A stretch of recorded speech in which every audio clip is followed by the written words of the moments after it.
Now joined by Rebecca Vilkemerson, Executive Director of Jewish Voices for Peace, and Eugene Kantorovich with the Kohelet Policy Forum, which describes itself as an Israeli nonprofit, nonpartisan think tank. It's great to have both of you with us. Eugene, let me begin with you, if I may. You wrote a piece in the Wall Street Journal supporting this move. I think those who follow this story closely, and certainly supporters of Israel, know Israel as a Jewish state. It self-identifies as a Jewish state.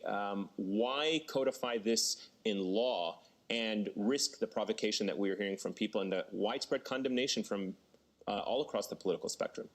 The condemnation, I think, proves why Israel needs this law. 70 years after establishing itself as a Jewish and democratic state, it's still a big deal when Israel publicly acknowledges and publicly declares itself to be such. Countries around the world, Western European democracies, from Spain to Slovenia, have such constitutional provisions. Because Israel doesn't have a single written constitution, but little pieces that it passes in drips and drabs, it's never got around to doing this. 70 years later, it's time. And the fact that there's so much hostility to Israel making this basic statement that's found in so many European Western constitutions shows exactly how important it is to say it. Eugene brought up a point that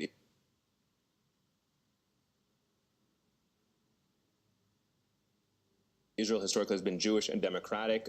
Critics from Israel being democratic, some are using the word apartheid, enshrining it. I know that's something that your organization said. What is the argument against this law? What does this do in pushing Israel further away from a democracy?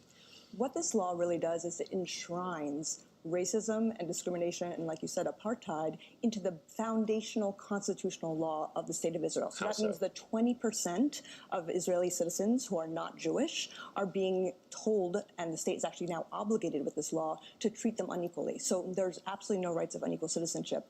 It's shocking, especially if you care about Israel, as I do, and at the same time not that surprising because of Israel's policies for decades now of enshrining inequality against its Palestinian citizens, against Palestinians in the West Bank, Gaza, and around the world. But you're obviously shaking your head to that criticism of Israel being pushed further away from a democratic state. It's hard to argue, though, that there is equal rights, equal voting rights for all of the people who live under Israel's control, whether it's the West Bank, Gaza, East Jerusalem, and inside the Green Line.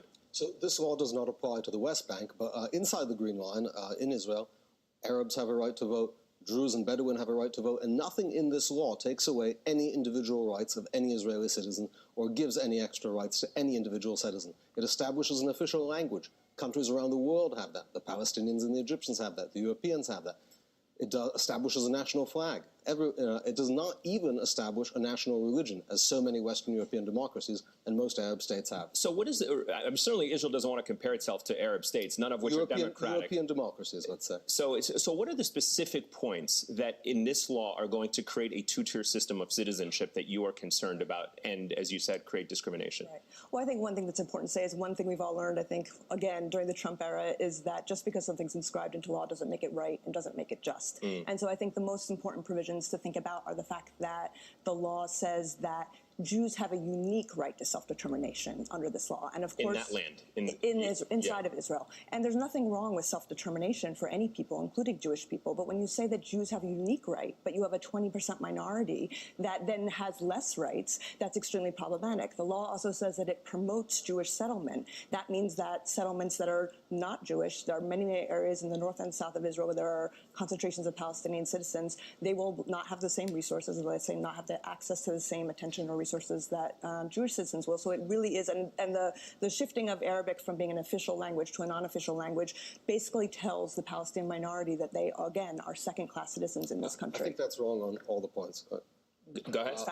In terms of Arabic, Arabic was never the official language of Israel. It was an official language under a British Mandate order from the 1940s. Israel has never legislated in the matter, and this law doesn't change the status quo. And in terms of self-determination, every country that has self-determination provisions has it for the majority people. It just means that Israel is the self-determination home for the Jewish national people. Another country can be the self-determination home for the Palestinian people. In doing so, it is doing so based on religion. I mean, you obviously... There's nothing religious in this. I know, but you obviously know very well, I was going to say this very quickly, you know very well that if you had a Israeli citizen who is not of Jewish descent who wanted to move to Israel, they certainly wouldn't be able to do that. Jews, according to this basic law, which they've always had the right to do that, now it's enshrined in that that law? Because it's saying it's the exclusive homeland of the Jewish people. The Israeli definition, of the right-wing nature of the law. The basic law has nothing religious in it. It doesn't establish an official religion. Right. Judaism is not the official religion. And the notion of Judaism under this law is an ethnic national definition, not a religious law definition. And that's the same with Spain. When they say Spain, they mean the Spanish. They mean not the Basques and not the Catalans. When Slovenia says Slovenes, they mean the Slovenian majority. Just like when the Palestinians say Palestinian, they mean Palestinians. A final word, Rebecca. Yeah, I mean, I think it's important for Eugene to acknowledge, and other supporters of this law, of which there are very few, to acknowledge that this is a part of an extreme right-wing agenda. The supporters of the law in Israel said that themselves. They said, we are taking advantage of the fact that the Netanyahu government has strong support from the Trump administration, and this is an opportunity to pass our agenda, which we've been working on for many, many years, and to take Israel to the next right-wing step. And that's what they did, that's what they were trying to do, and that's what they did. Rebecca, Eugene, thank you very much. Obviously, this is going to be a debate that's going to go on for some months. I'm sure we'll be having it, especially as this administration tries to roll out a potential peace plan. So we'll see how that plays out.